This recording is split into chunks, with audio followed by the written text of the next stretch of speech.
ever wondered how it would feel for a penis to fracture? Yes, you heard me. There is actually something called penile fracture. And we'll be discussing that today when we talk about body anatomy, sex positions, and how not to break your penis. Sorry. I'm just imagining the pain of actually, breaking your penis. So yes, this is Get Intimate Show and you're welcome. So, Zizi, whose penis have you broken today? Okay, first and foremost. Is that a thing? Yes, it's an actual thing. Okay, so the thing is, you can actually, it's a blunt force trauma on an erect penis. Oh.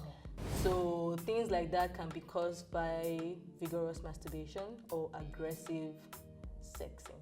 That's hurtful. That's just painful. And it bends like no, no. So girl. it's not like it divides into two. No, Okay. no. It's like the muscles and something. Okay, so you're saying something worse than muscle pull. Of course.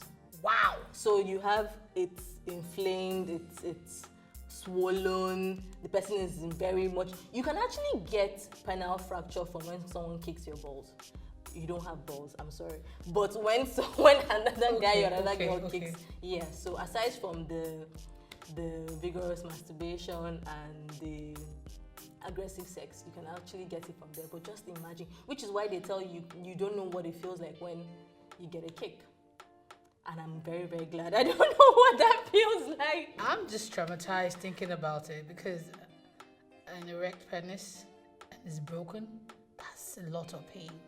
Yes, it is. That's a lot of pain. It is. Eesh. Okay, so today we're talking body anatomy. And I'm going to start with the women because, I would like to think that I'm a girl, a lady, a woman, depending on what terminology you want to call me. So, so for the women, we have the typical, you have your breasts, you have your vagina, but let's concentrate on the vagina, right? I think what I should even ask first is, have you taken a mirror to look at yourself today? Not your face. Not this lips, but the lips down there. Yes. So when you do that, you'll be able to understand the things that I'm saying now. So as you're watching this, probably go lock yourself in the bathroom or in your bedroom, somewhere very private. Take out, if you're out, take out the mirror in your makeup bag or go to the mirror in the bathroom and then just spread your legs wide. Imagine that you're a compass. So east and west. Just spread your legs wide and actually take a good look at your vagina. The 3 things to note is that you have 3 openings. Do you know that? Yes, so where you pee is not where the penis goes in. I know a lot of people assume that. There was even one show that I was watching and I think it was Orange is the New Black. Okay. And for the first time, I think they had a sex education show and she took a mirror to the bathroom to look at herself and she was like, what character was that? I can't remember her name now, the dark girl, the one that was always in the library that reads a lot. I can't remember. The plus size one? Yeah, the plus size one, yes. And then she was like, oh shoot, they're actually 3. And I went to an only girls school and I can tell you for a fact that they didn't know that back then. See, this is me saying they because I did. I was one of the few that had the proper sex education with my mom. Hi, mommy. So yeah, I'm fortunate enough to have had the talk constantly. Probably even still having it, even though I should not be now. But yeah, so I knew that. But I think that other people should. I know that other people should because information is key. You start from knowing what your body looks like to know what it feels like, to know what is wrong, what is not wrong, how it should be, and realize that as you grow older, your body changes. So first of all, you have the vulva, and then you have the clitoris. The clitoris is the hood with, so if you go down and touch yourself, you feel like there's a bony, how do I explain, like a bony cartilage, right? So that's more like a switch. Yeah, so when that's connected to your urethra, and that's also where the pee comes out. So there are things that you need to look at to know where what is and where what not is. Let's start with the clitoris. So Clitoris is a lot of women's favorite part, and that's because it has 8,000, you heard me, 8,000 nerve endings, which is twice more than the penis. I feel like that's a win for us. Yay! Because you always hear the men go, Okay. but just imagine they don't have double dose of that. Oh, man, die you. Yes, sir. Na die be that. They are gone. So do you get? So for you to be packing that and now not enjoy sex, do you realize how sad that is? It's and that's because we don't have this information, so we're not liberated. We have sex conversations so that you don't get pregnant. We have sex conversations so that you don't have STIs. But where is my sex conversation to enjoy sex? So I'm just going to take it over here. Okay. And how was it your first time exploring? Exploring or having a mirror. Yeah, okay, so having a mirror, knowing what your body is down there, and were you freaked out, excited? How, like? I think I was curious. The first time was because I didn't grow up with my mom. I grew up with my grandmother, which is old school. The old school that is older than our old school. So it was. I can remember one time when she said, "Don't you ever grow pubic hair?" She said it in our native dialect, and I'm like, "I do." She's like, "I have never seen you have one," and I'm because she's like, I said because I don't keep it. As early as I was a teenager, I did not like the idea of having hair in any part of my body. So I kept doing it. So she was just curious, and that was one of the times I said, okay, that was the first time I think I took a mirror and I looked at what I was working with, and it was beautiful. And I was curious to want to know if I was just joining. And I went to a single school, so I was curious to see, okay, am I the only one that is working with this? You know, when you have your bath with everybody, and I discovered that, oh, okay, people have these things differently. Yeah, and one of the things that you find out is that the vagina has different sizes. Yeah. So the way the penis has different sizes, the vagina does have different sizes. And it's weird because when you watch all these American movies, you see all these basketballers and footballers just walking up and down with their towels, and then they imply that they check out their packages. We women, you technically can't check out anybody's package. You can check out the boobs, but the vagina is more or less hiding, right? And then there's this whole body shaming of saying, when you've given birth, you're now loose, or you're just, that kind of thing. And that's just wrong. It's you knowing your body. So the vagina has muscles internally, right? The walls are muscles, and they expand and contract, right? And that happens when you're properly lobed, when you're properly turned on, aroused. Thank you, that was what I was looking for. When you're properly aroused. So you're properly aroused, the muscles tend to retract. Is that the word? Yeah, so, and then it gives access for the penis to enter. So when you have these conversations and then you go on your own journey to research, read more, know what you have, what you don't have, be able to wash your hands first and then explore, check yourself. You can decide to say, oh, okay, this works for me, that doesn't work for me, this is this, that is that. I feel like we've spoken a lot about the female anatomy.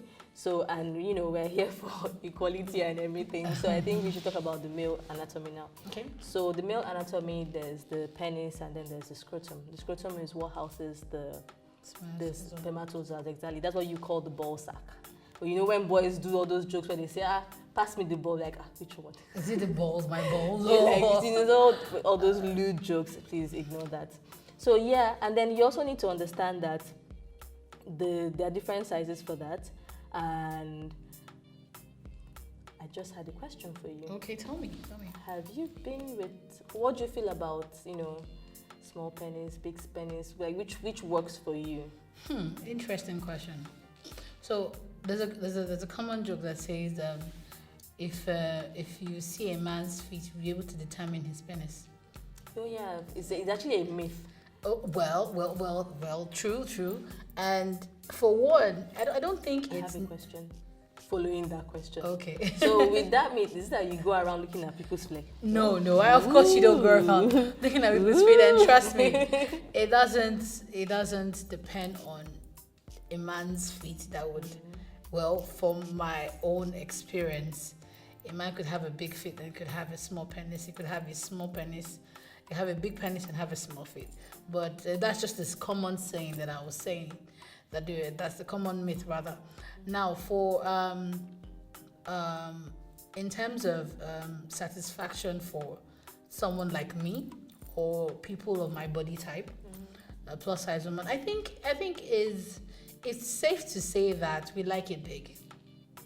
I'm just gonna go out there and just say, because I mean, some people could be tight depending on how much you do your kegs, and some people could be. Then there's this whole thing. I just wanted to put that out there. That there's this whole thing of saying that, oh, because woman don't born pikin, she's all loose. That is so wrong.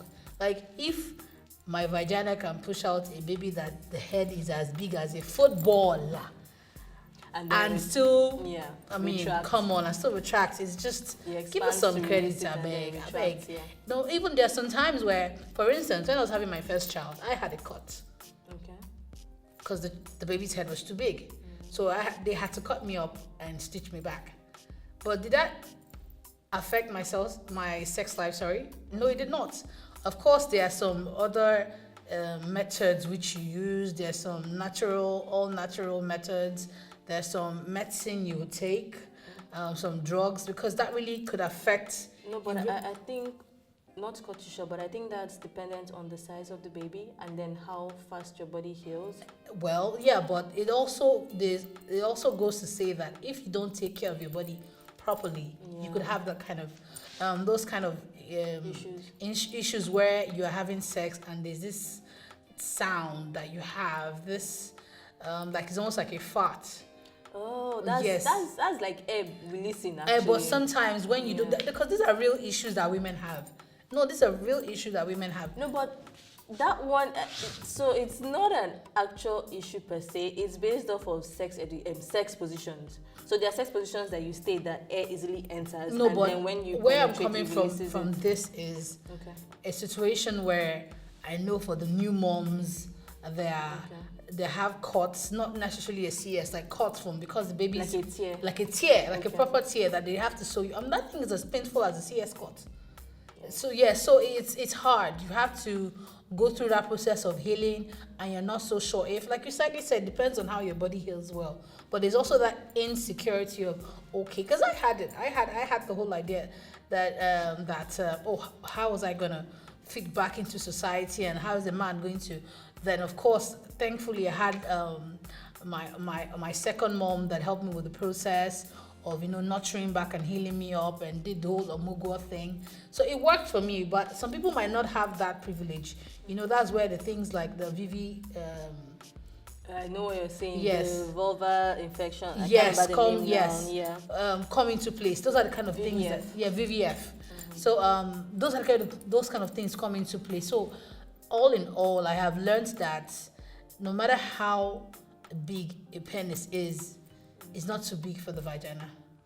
Then another thing that I read on, that I researched on, is height matter a lot in terms of the size of the Interesting. So you might be right. Shorter people have a shorter passage because they even tell you. Because they even tell you, depending on when you're pregnant, the dilation thing, they ask you how far have you dilated and stuff. So for shorter people, it's shorter. Do you understand? So for taller people, may or may not, but I know it's usually for shorter people. So in that case, imagine someone who is not so tall now going out with someone who is really endowed, and then she has like a shorter passage, and penetration happens. That's when you now feel the whole, you're hitting my wall, or so that kind of person would not really be advised to go for someone who's properly endowed. Okay. Do you understand? Yeah. It's safe to say that you have to know what works for you as a woman. Which is exploration. Yes, you have to know what works. Because at the end of the day, what is the use of a big dick if it causes you pain? True.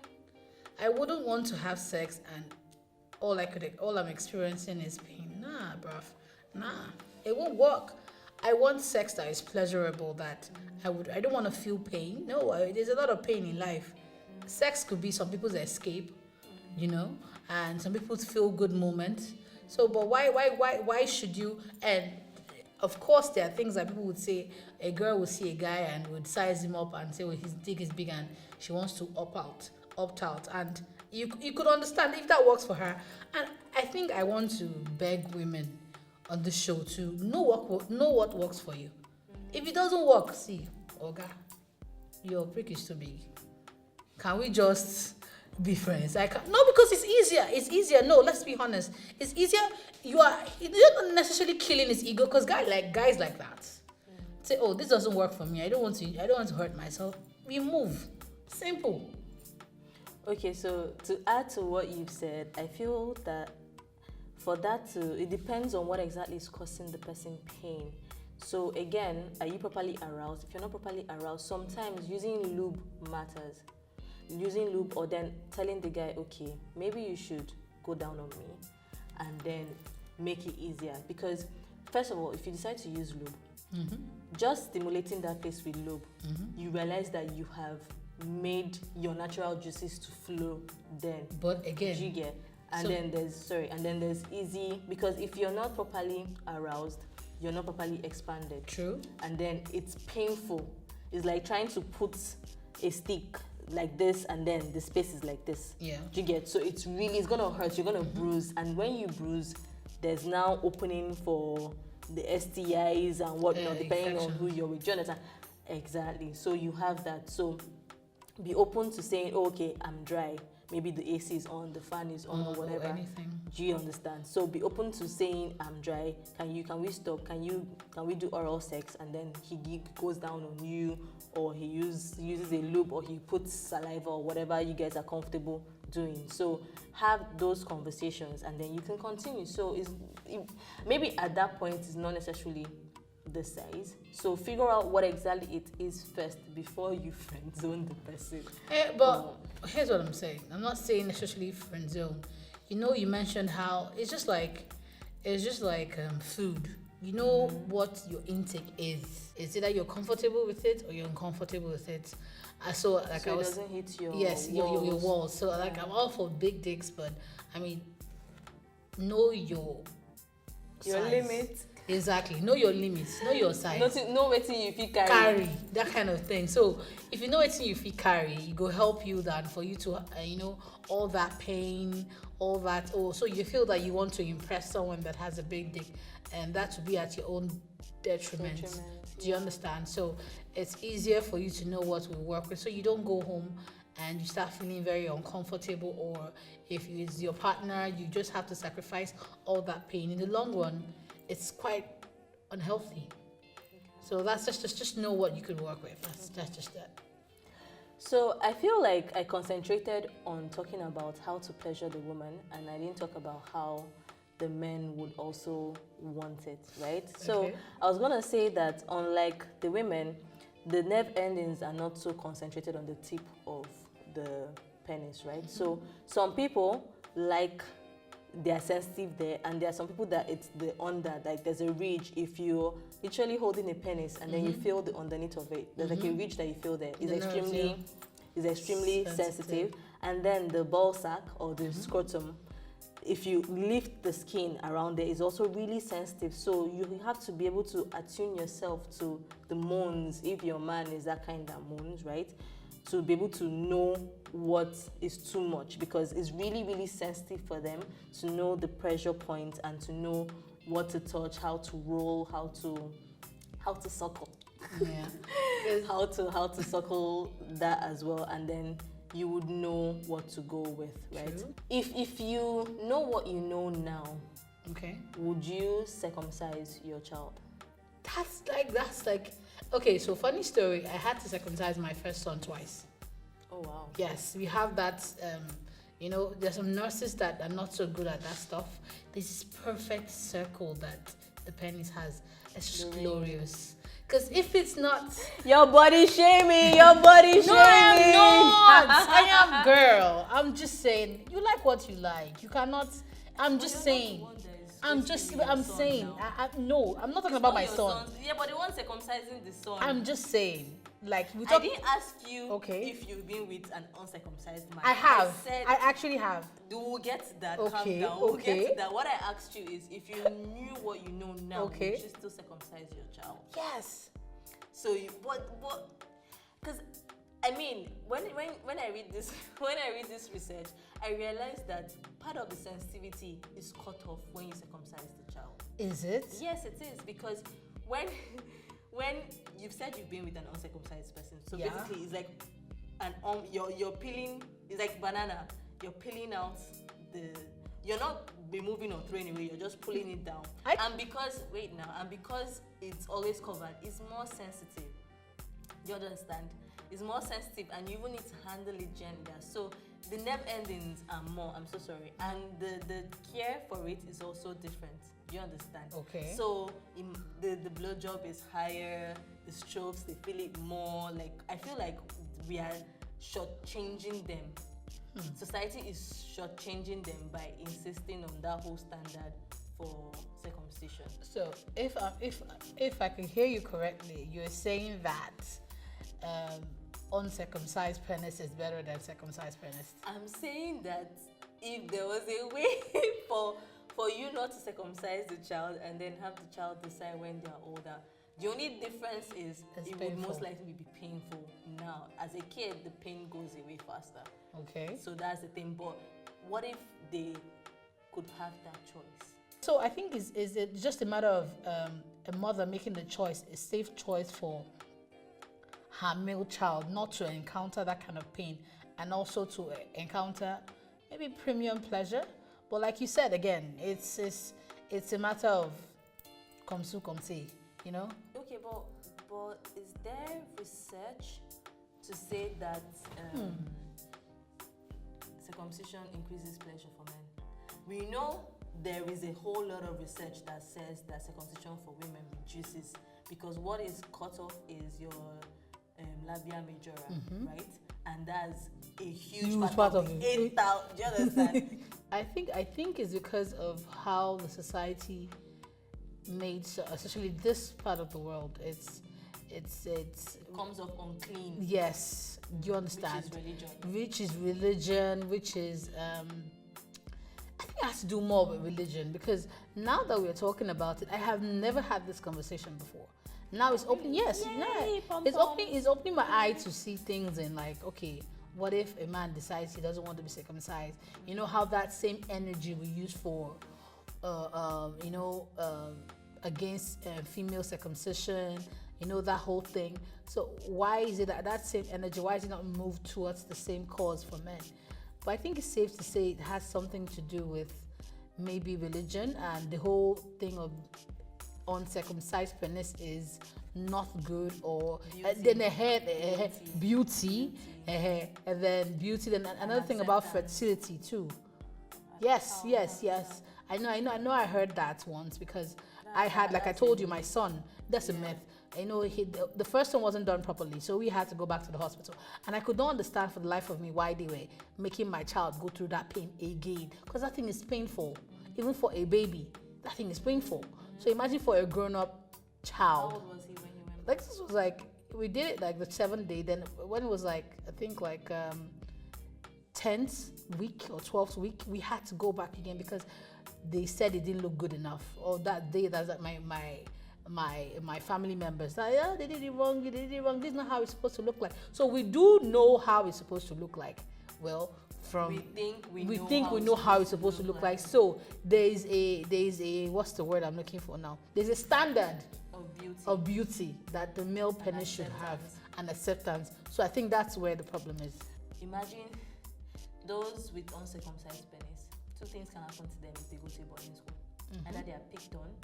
True. Either they are picked on because they are not what people. They are not generally accepted. No, but it will be.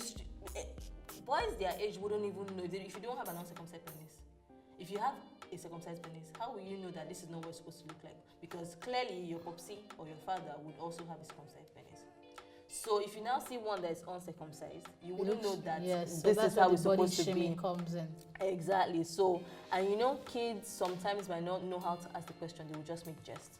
True. So it's either they mock the person, or they will just assume something is wrong, or it could go reverse if the person has like a strong character, and then it now becomes the style of the game. If he's educated and knows that this is how you actually born into the world. How many people do that? How many people? It's communication. It's just communication thing. Okay, so now I feel like the people want to know about that penile fracture. I just dropped it at the beginning, and then I'm curious. Please, girl, go ahead. Okay, no, we're doing this together. Okay. You're about to abandon me. No, I'm not. Okay, so I think let's dive into sex positions. Okay. And then while doing that, we can now have conversations on how. So what's your favorite sexual position? I didn't intentionally lower my voice. Okay. So let me see. Okay. What's your favorite sex position? Oh, okay. Again, like I would say, for people of my body. And why? Oh, yeah, yes, people of my body structure. And it's safe to say, personally, I have like 3 major ones. The doggy, the flat iron, the Wait, spooning. as you're saying this thing, I think you should be giving small lines. Okay, well, doggy is doggy. Doggy is from the back. Yeah. Flat iron is from the back, but only that you don't have to raise so much of your hips. And then scissors is basically this whole. So that's like the 69? No, that's not a 69. That's like 2 bodies crossing together. Okay. So that's scissors. And also, of course, the cowgirl and reverse cowgirl. And which one do you prefer, cowgirl or reverse? Reverse. So you're not the I want to kiss my partner. No, because of course I have because of my body weight. Okay. And if I have a partner that is slimmer, so I don't want to put all of me on him. Yeah, to restrict the rib cage and everything. Of course. Please, then again. But then people say the best way to die. I know. I'm just saying that exactly what works for, and that's just me. Other people, it might work for them, and there's some people that, depending the sex position, depending the pain or the pleasure. But for some people, the people like, oh, for the cowgirl, it's always too deep, it's uncomfortable. So that's why you have to. But I think that's even better, because I'm gonna say 2 things. Okay. For the cowgirl or the reverse cowgirl, when you're with someone who is more endowed than you're used to. So, yeah. There are 2 ways that it works. All right. It's easier for you to do the cowgirl and reverse cowgirl because you're the one that determines how much you take.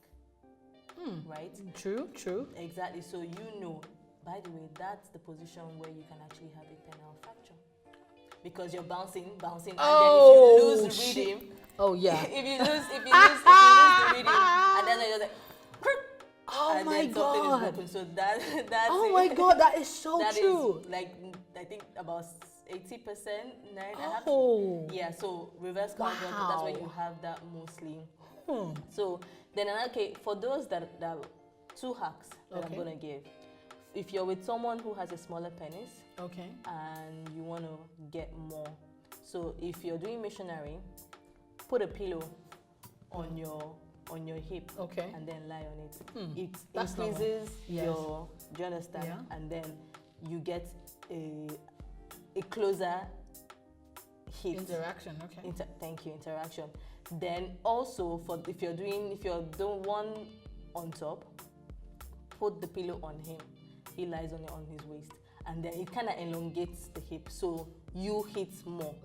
Your leg goes down. So that's for when you're with someone with a smaller penis than you're used to. If you're with someone who is endowed, now go buy. No. I mean for the guy who is more endowed, go buy those travel pillows that you use that you put on the neck. So those travel pillows that you always see people hanging, right? Put it on. The guy will lie down, and then put it on him. The space is where he's going to put the penis. So the pillow itself cushions it and reduces what enters the lady. Oh, so that Oh, interesting. Do you understand? This is a And serious then, hack. and then the bone doesn't hit or make you feel. So it's not it's like a ring. It's not the whole penis that enters the lady. So you can determine how much. She can take. Exactly. Interesting. So those are the two hacks. Okay. Do you understand? Again, would you have for modern day parents on having sex conversations? Have it as regular as possible, because sex is being sold everywhere. Because the thing is, as much as we try to control what our kids are being exposed to What they're consuming. or what they're consuming, you don't know where they'll pick up some stuff from. So I feel, again, it's also okay to set communication open for your kids on a daily basis. If you can't do daily, you could do weekly. Or weekend, you have your kids out and let them tell you what they know and what is new with them. Thank you. So I just want to say that before we round up, that these are my own tips for you listening, right? First off, I already told you to take a mirror and have your me time, right? See what down there looks like. And then when you're done, make sure you've also washed your hands. So when you're done, now it's time to explore. I feel like this whole COVID period was the perfect time because you're not going to work, you have less deadlines and stuff like that. You can actually, you won't say you need to make time. Time is everywhere. That's what we have, right? So this is the time to explore, and you could use your hands, you could buy sex toys. If you can afford sex toys, you can use shower head. Now let me tell you how the shower head works. You're not using the actual shower head.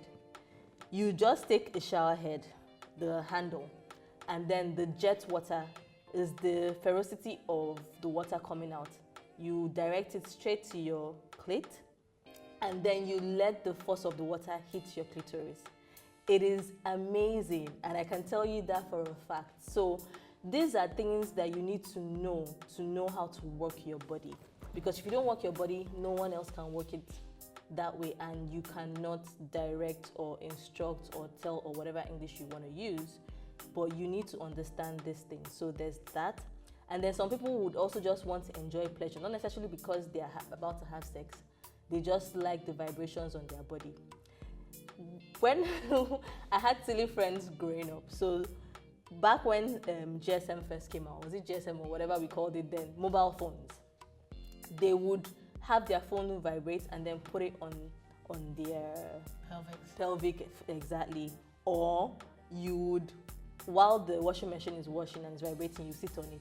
There's this vibration that happens, and then you just have this pleasure. It's funny, but the thing is, if you don't feel those things, you won't know what to expect when things are happening to you. You won't know what pleasure is supposed to be, and then when you have it, you're surprised. Do you understand? And as you're having this excitement, your mind is expounding, it's opening up, and then you're open to exploring more. So if it's one tip I'm going to tell you today is explore more, read more. Oh, I feel like that's only for the women. I should have for the men, right? Yeah. Okay, so for the men is be open with yourself as well. Because there are some times when men will tell you, oh, I enjoy receiving head, or I enjoy this and that, but I never get women, I never come from a blow job, or I never come from a hand job. But the thing is, have you found the secular way or the particular hand reading that makes you come? You wouldn't know that if you don't touch yourself and learn these things, right? So have those conversations, go touch yourself, but don't go and fracture your penis and then say it's me. I'm not there. I beg you. Be gentle on yourself. Be gentle with yourself. Be gentle with who you're with. Disclaimer, we are not here. So there's that. Know what you like. Consent. Exactly. Oh, consent. Paramount. Tell the girl no teeth. Tell the girl this way, however you want to stroke the tip. Oh, and then you also find out the part that you're most sensitive. Do you like them touching the sack? Do you like the lower ridge? Is it the tip? You would know these things when you explore, and then you can be vocal about it. So these are my tips that I have. See, I'm not biased. I've given for the women and I've given for the men. Men. So I hope you have a wonderful day. This is Get Intimate with Ebele, and see you next time. Love you.